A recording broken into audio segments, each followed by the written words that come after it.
Crash Team Racing is a very underrated video game, and the Crash series of games has kind of fallen by the cultural wayside. And to be honest, I think that that's to its detriment, because the game is very fun. It's got a good sense of humor. That's one of the biggest things I miss about video games nowadays. They have to take themselves so seriously when, to be honest, they don't need to. A game doesn't have to be super serial. A game can just be fun. A game can just have a certain amount of wit and snark and cute little humor that sort of borders on a kind of comic book style. And that's what the Crash Team Racing and the Crash Bandicoot games exemplify.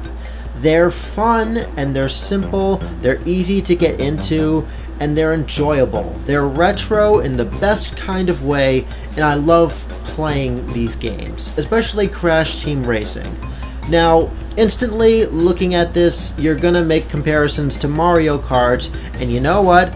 I do agree, there's a lot of similarities between it and Mario Kart. From the different weapons that you can use against your opponents, to ways to protect yourself, like the big old shields, to turbo boosts that allow you to vroom across the varied and eclectic racing tracks that we have. There's a lot of similarities between it and Mario Kart, but you know what?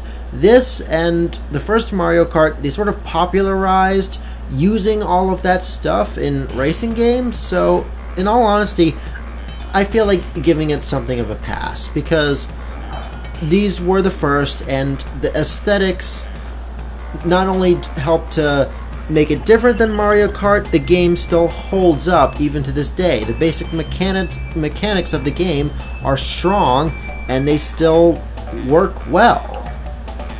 And besides, there's a lot in the game besides just racing against various people in time trials or the story mode, or against your friends. Because there's also collecting crystals, there's other types of time trials, there's obstacle courses and stuff. Oh wait, I should really talk about the various different characters. There's a wide variety of characters. They all control similarly, though they've got sort of different appearances.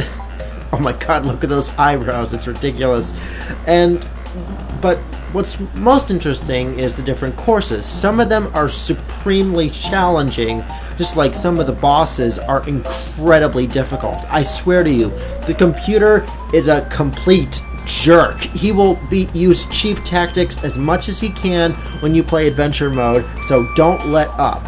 When it comes to normal races, I prefer playing as Komodo Joe, mostly because I like snakes.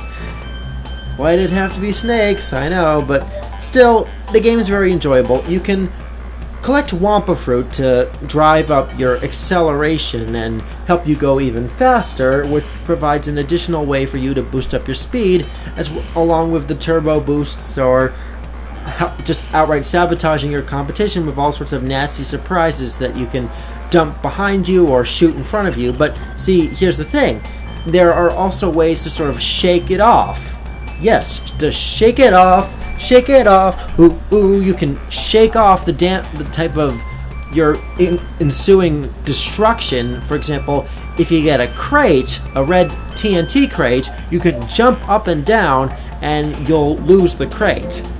So it's little touches like that, and the art style and the aesthetics of the game that serve to make it different from Mario Kart. And to be honest, there's a lot of heart and a lot of humor that's put into the game, and that's one of the biggest reasons why I love the game so much and why I love the series so much.